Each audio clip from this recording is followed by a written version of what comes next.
Hello students, welcome back to my lectures of class 11 physics. We are studying our chapter motion in a plane, and here we are dealing with very important topic, that is the projectile given angular projection. And the previous video we have seen the path of projectile, that was parabolic path. Now here in this video we will talk about the two different topics, and the first one is the time of flight.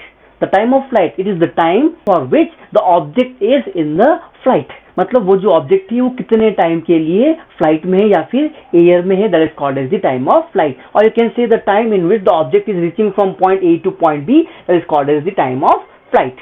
Now here in this case of angular projection, we have divided this time into two parts. Okay, so here the object will move from A to H and then it will move from H to B. When the object is moving from A to H, in that case, that time we are calling it to be as the time of ascent. Okay, so here in this case, when the object is moving from A to H, in that case the acceleration due to gravity is negative and the object is moving in the upward direction, so that is the time of ascent. And in the case when the object is moving from H to B, that is moving in the downward direction, and in that case the acceleration due to gravity will be positive, and that time is called as time of descent. And mathematically, or you can say logically, these two times will be equal. So I can write this time of ascent is equals to time of descent. Okay, and I am considering both the time to be small t, and this time of flight, that is represented by capital T. मतलब A से लेकर B तक जो total time t होगा, that is equals to time of ascent plus time of descent, means this capital T is equals to 2 times small t. मतलब यहाँ पर क्या करेंगे, we'll find this small t, and for this time of flight I will multiply it with 2, we'll get the total time of flight. Now here, in order to find this time of flight, we have to consider the motion along y-axis. So I will consider here motion along y-axis. Okay, now for the motion along y-axis, we have to consider the first equation of motion. From that we will get the time. We have this v is equals to u plus at. I can write this vy is equals to uy plus ay into t. And this t is the time in which the object is reaching from A to H, or you can say this small t, that is the time of ascent. Now here this vy, that is the velocity, or you can say final velocity at this point H. Okay, and here vy, that is equals to 0, because I have already explained you that there will be certain point or the maximum height at which the velocity will be equals to 0, and then again the object will move in the downward direction after that point. Okay, so the final velocity at this point H will be equals to 0. And what about the initial velocity? The initial velocity along the y-axis, that is equals to u sine theta. Here we have resolved this u along two components, that is u cos theta and u sine theta. And what about ay? This ay, that is equals to minus of g. This I have explained you. If the object is moving in the upward direction, then acceleration due to gravity, that is acting in the downward direction, that will be negative. Okay, so I will put all these values. I will get this vy 0 is equals to uy. This uy is equals to u sine theta plus ay, that is minus g into t. So here I can write gt is equals to u sine theta, or I can write t is equals to u sine theta by g.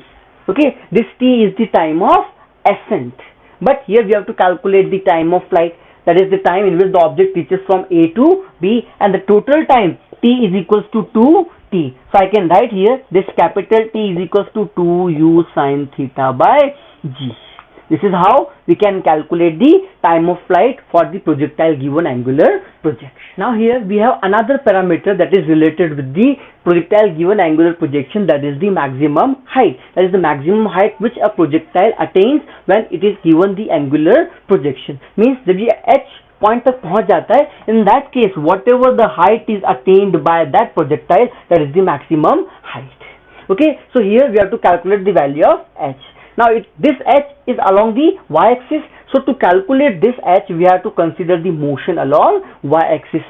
So I will consider motion along y-axis. Okay, and here we have to find the distance s. So in that case we have to use the second equation of motion, that is s is equals to ut plus half at square. Okay, now here this equation I will write in terms of the motion along y-axis. So I can write this as y minus y naught is equals to uyt plus half ay into t square. Okay, now this y, that is the final position, so I can write this y is simply h. तो यहाँ पर height हमको h calculate करनी है. This y naught that is equals to 0 because here this a point is x naught, y naught, and that is 0, 0. Okay, now this ui, that is the initial velocity along y-axis, and that velocity is u sine theta. And this time t, here we have to consider the time in which the object reaches from point A to H, and that we have right now calculated. That is the time of ascent. So here I can write this t is equals to u sine theta by g. Okay, now here this ay, that is the acceleration along y-axis, and that too when the object is moving from A to H. In that case, I can write this ay that is equals to minus of g. Now I will put all these values in this equation. So I can write this h is equals to ui, that is u sine theta, into t, that is u sine theta by g, plus half ay, that is minus g, into t square, that is u sine theta by g whole square. Okay, now this h is equals to, I can write here u square sine square theta by g, u into u square, sine theta into sine theta, sine square theta by g, minus of, here I can write this g by 2 into u square sine square theta by g square. This was the square, इसलिए हमने सभी का यहाँ पर square कर दिया. This gets cancelled. So I can write this h is equals to u square sine square theta by g minus u square sine square theta by 2g. Okay, now here you can see this is u square sine square theta by g. Here it is 1 by 2 u square sine square theta by g. इसका मतलब क्या है, यहाँ से हम दोनों में से u square sine square theta by g common ले सकते हैं. So I can write this h is equals to u square sine square theta by g. Here I will get 1 and here I will get 1 by 2. 1 minus 1 by 2, that is equals to 1 by 2. So I can write h is equals to u square sine square theta by 2g. So this is how we can calculate the maximum height that is attained by a projectile given angular projection. And here we are considering the motion along y-axis because we have to consider the parameter which is along the y-axis. So this is all about the projectile given angular projection, in which we have calculated the time of flight, in which we have considered time of ascent and time of descent, and this is about the maximum height attained by that projectile.